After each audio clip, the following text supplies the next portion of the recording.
ਜਿਹੜਾ ਜਿਹੜੀ ਗੱਲ ਇਹ ਬੰਦੇ ਕਰ ਰਹੇ ਆ ਢੱਡੀਆਂ ਵਾਲਿਆਂ ਦਾ ਨਾਂ ਲੈ ਕੇ, ਉਹ ਜੇ ਕੋਈ ਛੋਟੀ ਮੋਟੀ ਗੱਲ ਵੀ ਹੋਈ ਨਾ, ਉਹ ਜੇ ਉਹਨੇ ਕਿਤੇ ਖੜ ਕੇ ਗੋਲ ਗੱਪੇ ਵੀ ਖਾ ਲੈ ਨਹੀਂ ਤੇ ਵੀ ਰੌਲਾ ਪਾ,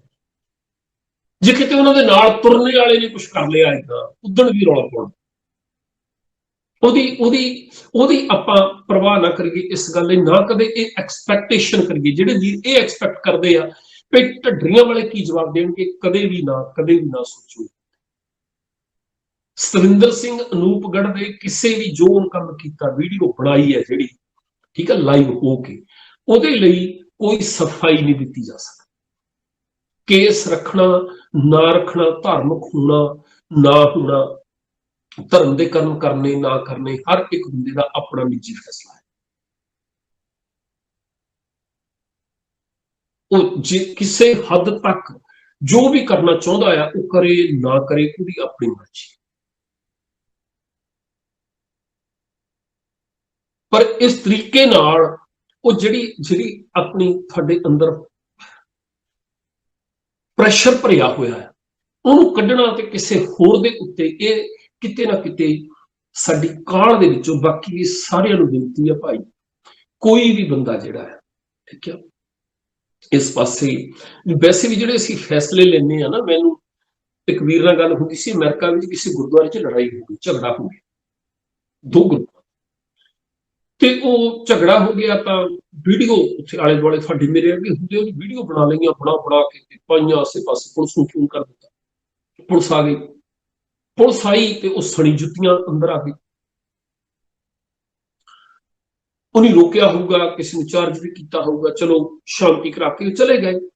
ਦੂਜੇ ਹਫਤੇ ਦੂਜੇ ਐਤਵਾਰ ਨੂੰ ਫਿਰ ਦੋਏ ਧੜੇ ਸੀ ਅਕਸਰ ਉੱਥੇ, ਮਸਲਾ ਗਰਮ ਹੋ ਗਿਆ, ਝਗੜਾ ਫਿਰ ਹੋ ਗਿਆ,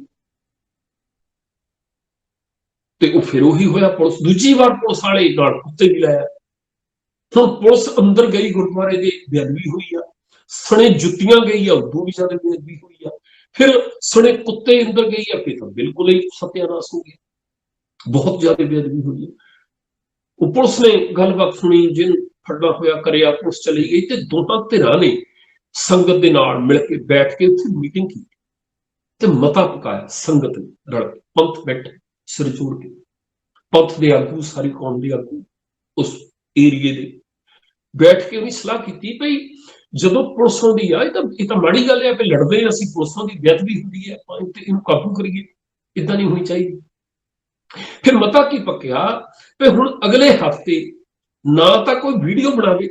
ਤੇ ਨਾ ਪੁਲਿਸ ਨੂੰ ਫੋਨ ਕਰੇ। ਮਤਲਬ ਲੜਨਾ ਅਸੀਂ ਹੈਗਾ ਆ,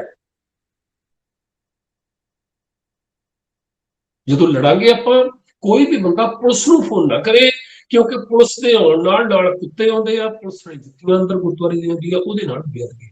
ਏਦਾਂ ਦੇ ਫੈਸਲੇ ਕਰੋ। ਜਦ ਕਿ ਚਾਹੀਦਾ ਇਹ ਸੀ ਉੱਥੇ ਡਿਸਕਸ ਕਰਨਾ ਵੀ ਅਸੀਂ ਝਗੜੇ ਤੋਂ ਬਿਨਾਂ ਇਹ ਕਿੱਦਾਂ ਕਰ ਸਕਦੇ, ਇੱਕ ਫਿਰ ਹੋਰ ਨਹੀਂ ਕੁਝ ਕਰ ਸਕਦੀ ਜਾ ਕੇ ਛੱਡ, ਉਹ ਨਹੀਂ ਹੋ ਸਕਦਾ। ਸਾਤੋਂ ਸਾਰੀ ਜ਼ਿੰਦਗੀ ਦੇ ਫੈਸਲੇ ਏਦਾਂ ਕਿਤੇ ਨਾ ਕਿਤੇ ਆਸ ਰੱਖੀ ਹੁੰਦੀ ਹੈ। ਜਿਹੜੇ ਦੋਸਤ ਮਿੱਤਰ ਇਹ ਸੋਚ ਕੇ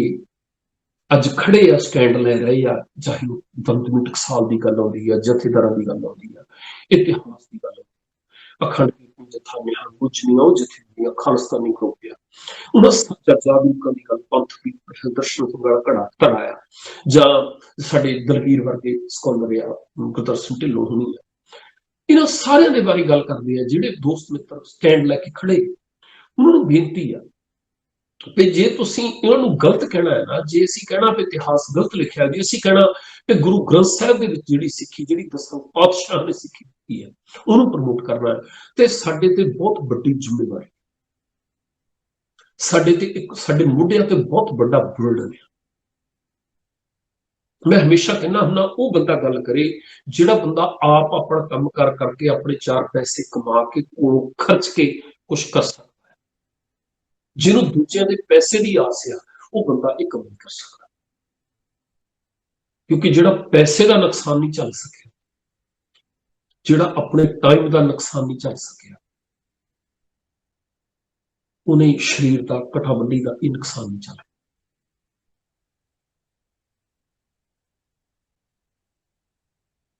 ਮੈਨੂੰ ਨਾ ਕਈ ਵੀਰਾਂ ਨੇ ਗੱਲ ਕੀਤੀ ਜਦੋਂ ਮੇਰਾ ਕੇਸ ਹੋਇਆ, ਥੋੜੀ ਇਨਡਾਇਰੈਕਟਲੀ ਵੀ ਆਈ, ਇੱਕ ਦੋ ਦੂਜੇ ਪੱਖ ਦੇ ਬੰਦਿਆਂ ਵੱਲੋਂ ਵੀ ਇਹ ਵਿਚਾਰ ਜਿਹੜੀ ਸਾਹਮਣੇ ਆਈ ਭਈ ਖਿਆਲ ਕਰਨਾ ਚਾਹੀਦਾ, ਸਾਵਧਾਨ ਹੋਣਾ ਚਾਹੀਦਾ। ਧਮਕੀ ਵੀ ਸੀ ਉਹ, ਅਟੈਕ ਹੋਣ ਤੋਂ ਪਹਿਲਾਂ ਵੀ ਗੱਲ ਹੁੰਦੀ ਰਹੀ ਵੀ ਦੇਖੋ ਵਾਈਫ ਆ, ਬੱਚਾ ਆ, ਉਹਦਾ ਖਿਆਲ ਕਰਨਾ ਚਾਹੀਦਾ। ਇਹ ਸਾਫ਼ ਸਾਫ਼ ਥ੍ਰੈਟ ਹੁੰਦੀ ਆ ਕਿ ਤੂੰ ਜਿਹੜੇ ਕੰਮ ਕਰਦਾ ਤੂੰ ਹਟ ਜਾ, ਜੇ ਤੈਨੂੰ ਕੁਛ ਕੀਤਾ ਗਿਆ, ਤੇਰੀ ਫਰੋਤੀ ਦਿੱਤੀ, ਤੇਰੇ ਤੇ ਅਟੈਕ ਹੋਇਆ ਤਾਂ ਤੇਰੇ ਬੱਚੇ ਦਾ ਕੀ ਹੋਊਗਾ। ਇੱਕ ਦਿਨ ਮੈਂ ਕਬੀਰ ਨੂੰ ਪੁੱਛਿਆ, ਮੈਂ ਕਿਹਾ ਮੰਨ ਲਓ ਆਪਾਂ, ਕਿਉਂ ਮੈਂ ਤਾਂ ਅਕਸਰ ਇਹ ਗੱਲ ਇੱਥੇ ਪੁਲਿਸ ਨਾਲ ਵੀ ਜਦੋਂ ਗੱਲ ਹੁੰਦੀ ਆ ਬਾਕੀਆਂ ਨਾਲ, ਮੈਂ ਕਿਹਾ ਦੇਖੋ ਰੇਡੀਓ ਟੀਵੀ YouTube ਇਹ ਕੋਈ ਪ੍ਰੋਬਲਮ ਨਹੀਂ ਹੈ, ਸਵੇਰੇ ਬੰਦ ਕਰ ਦਿਓ, ਠੀਕ ਹੈ, ਇਹਦੇ ਨਾਲ ਇਹ ਥੋੜਾ ਸਾਡੀ ਰੋਟੀ ਨਹੀਂ ਪਚਦੀ। ਪਰ ਸਵਾਲ ਤਾਂ ਇਹ ਆ ਵੀ ਇਹ ਜਿਹੜਾ ਸਿਸਟਮ ਆ ਇਹਦਾ ਕੀ ਬਣੂਗਾ, ਇਹ ਕਿੱਥੇ ਨੂੰ ਜਾਊ ਜੇ ਆਹ ਚੀਜ਼ ਹੈਪਨ ਹੋਣ ਦਿੰਦੇ ਆ। ਅੱਜ ਤੋਂ 20 ਸਾਲ ਬਾਅਦ ਨਿਊਜ਼ੀਲੈਂਡ ਕਿੱਥੇ ਹੋਊ, ਇਹ ਮੁਲਕ ਕਿੱਥੇ ਹੋਣਗੇ, ਕਿੰਨਾ ਨੁਕਸਾਨ ਕਰਨਗੇ ਸਾਡਾ, ਕਿੱਥੇ ਤੱਕ ਜਾ ਸਕਦਾ, ਫਿਰ ਕੀ ਕਰਾਂਗੇ ਅਸੀਂ। ਉਹ ਮੈਂ ਉਸੇ ਚੀਜ਼ ਨੂੰ ਲੈ ਕੇ ਮੈਂ ਉਹ ਵੀਰ ਨਾਲ ਗੱਲ ਉਹਨੂੰ ਪੁੱਛਣ ਲੱਗਾ, ਮੈਂ ਕਿਹਾ ਮੰਨ ਲਓ ਮੈਂ ਇਹ ਗੱਲ ਮੰਨ ਕੇ ਅੱਜ ਚੁੱਪ ਕਰ ਜਾਣਾ ਵੀ ਦੇਖੋ ਬੱਚਾ ਛੋਟਾ ਜਿਹਾ ਹੈ, ਜੇ ਮੈਂ ਹੁਣ ਕੁਛ ਬੋਲੂਗਾ ਕੁਛ ਕਹੂੰਗਾ, ਕਿਉਂਕਿ ਉਹਨਾਂ ਦੀਆਂ ਭਾਵਨਾਵਾਂ ਭੜਕਦੀਆਂ ਤੇ ਉਹ ਕੁਛ ਕਰ ਸਕਦੀ। ਮੰਨ ਲਓ ਮੇਰਾ ਸਰੀਰ ਨਾ ਰਿਹਾ, ਮੇਰੀ ਜਾਨ ਨਾ ਰਹੀ, ਜਾਂ ਮੈਂ ਪੈਰਾਲਾਈਜ਼ ਹੋ ਗਿਆ, ਕੁਛ ਹੋ ਗਿਆ, ਮੇਰੇ ਬੱਚੇ ਦਾ ਕੀ ਹੋਊਗਾ। ਇਹ ਸੋਚ ਕੇ ਮੈਂ ਅੱਜ ਚੁੱਪ ਕਰਦਾ। ਫਿਰ ਇੱਕ ਸਵਾਲ ਆਉਂਦਾ ਕਿ ਮੈਂ ਆਪਣੇ 15-20 ਸਾਲ ਕੱਢ ਲੈਂਦਾ ਏਦਾਂ ਹੀ, ਅਸੀਂ ਚੁੱਪ ਕਰਕੇ ਦੱਬ ਘੁੱਟ ਕੇ ਕਰ ਰਹੇ ਹਾਂ। ਮੇਰਾ ਬੱਚਾ 25-26 ਸਾਲ ਦਾ ਹੁੰਦਾ, ਉਸ ਵੇਲੇ ਉਹਨੂੰ ਲੱਗਦਾ ਵੀ ਹੱਦ ਹੋ ਗਈ ਯਾਰ, ਇਹਨਾਂ ਮੁਲਕਾਂ 'ਚ ਪੜ ਕੇ ਜੰਮ ਕੇ ਆਪਾਂ ਇੰਨਾ ਕੁਛ ਕਰਕੇ ਧੱਕਾ ਕੀਤਾ ਸਹੀ ਹੈ, ਆ ਤਾਂ ਠੀਕ ਨਹੀਂ। ਇਹ ਤਾਂ ਕਿੰਨੀਆਂ ਪੀੜ੍ਹੀਆਂ ਤੋਂ ਪਿੱਛੇ ਸਾਰੇ ਬਾਕੀ ਕਰਦੇ ਆਏ, ਸੁਣਦੇ ਆ ਰਹੇ ਇਸ ਨੂੰ, ਤੇ ਜੇ ਉਹ ਬੋਲੇ, ਹੁਣ ਜਦੋਂ ਮੇਰਾ ਟਾਈਮ ਸੀ ਉਸ ਸਿਸਟਮ ਦੇ ਵਿਰੁੱਧ ਆਵਾਜ਼ ਉਠਾਉਣ ਦਾ, ਉੱਥੇ ਬੋਲਣ ਦਾ, ਉਹਨਾਂ ਨੂੰ ਰੋਕਣ ਦਾ, ਗੁੰਡਿਆਂ ਨੂੰ ਢੱਟਿਆਂ ਨੂੰ ਸਾਹਮਣੇ ਖੜ ਕੇ ਕਹਿਣ ਦਾ ਵੀ ਇਹ ਪ੍ਰਵਾਨ ਨਹੀਂ, ਇਹ ਠੀਕ ਨਹੀਂ, ਤੇ ਮੈਂ ਇਹ ਸੋਚ ਕੇ ਮੈਂ ਚੁੱਪ ਕਰ ਗਿਆ ਵੀ ਮੇਰੇ ਬੱਚਿਆਂ ਦਾ ਕੀ ਬਣੂਗਾ। ਹੁਣ ਜਦੋਂ ਬੱਚੇ ਦਾ ਟਾਈਮ ਆਇਆ, ਉਹ ਤਾਂ ਹੋ ਸਕਦਾ ਮੇਰੇ ਨਾਲ ਰਹੇ ਵੀ ਨਾ, ਜੇ ਉਹਨੇ ਸਟੈਂਡ ਲੈ ਲਿਆ, ਉਹ ਖੜ ਗਿਆ, ਜੇ ਉਹਦੇ ਤੇ ਅਟੈਕ ਹੋਇਆ, ਉਦੋਂ ਮੈਨੂੰ ਜਰਨਾ ਸੌਖਾ ਹੋਊ, ਉਦੋਂ ਬਰਦਾਸ਼ਤ ਕਰ ਲਵਾਂਗੇ। ਸਾਰੇ ਜਣੇ ਆਪਣੇ ਆਪਣੇ ਦਿਮਾਗ 'ਚ ਆਪ ਬੈਠ ਕੇ ਸੋਚੇ ਤੇ ਜੇ ਉਹ ਤਕਲੀਫ ਬੱਚੇ ਨੂੰ ਹੋਊਗੀ ਫਿਰ ਜਰ ਲਾਂਗੇ, ਫਿਰ ਠੀਕ ਹੈ ਸਾਡੇ, ਉਦੋਂ ਤੱਕ ਬਸ ਸਰੀਰ 'ਚ ਉਦਾਂ ਵੀ ਸੱਤਿਆ ਨਹੀਂ ਰਹਿਣੀ, ਕਰਨ ਜੋਗੇ ਵੀ ਕੁਛ ਨਹੀਂ ਹੋਣਾ। ਇਸ ਕਰਕੇ ਸਵਾਲ ਇਹ ਨਹੀਂ ਹੁੰਦਾ, ਜਿਹੜੀ ਜ਼ਿੰਮੇਵਾਰੀ ਆ ਉਹ ਬਹੁਤ ਵੱਡੀ ਆ ਸਾਡੇ ਮੋਢੇ, ਕਿਉਂਕਿ ਅਸੀਂ ਇੱਕ ਟਰਾਂਸਫੋਰਮੇਸ਼ਨ ਕਰਨ ਦੀ ਗੱਲ ਕੀਤੀ, ਅਸੀਂ ਕਿਸੇ ਪਰਿਵਰਤਨ ਦੀ ਗੱਲ ਕਰ ਰਹੇ ਹਾਂ, ਅਸੀਂ ਕੁਝ ਬਦਲਾਅ ਲਿਆਉਣ ਦੀ ਗੱਲ ਕਰ ਰਹੇ ਹਾਂ, ਕੁਝ ਹੋ ਰਿਹਾ ਆ, ਉਹਨੂੰ ਚਾਹੁੰਦੇ ਆ ਵੀ ਇਹਨੂੰ ਬਦਲ ਕੇ ਅਸੀਂ ਇੱਥੇ ਲੈ ਜਾਈਏ। ਆ ਕਰਦੇ ਜਿਹੜਾ ਆ ਪੀਰੀਅਡ ਹੈ ਨਾ, ਜਿਹੜਾ ਟਰਾਂਸਫੋਰਮੇਸ਼ਨ ਦਾ ਪੀਰੀਅਡ ਹੈ, ਉਹ ਬੜਾ ਸੈਂਸਿਟਿਵ ਹੁੰਦਾ,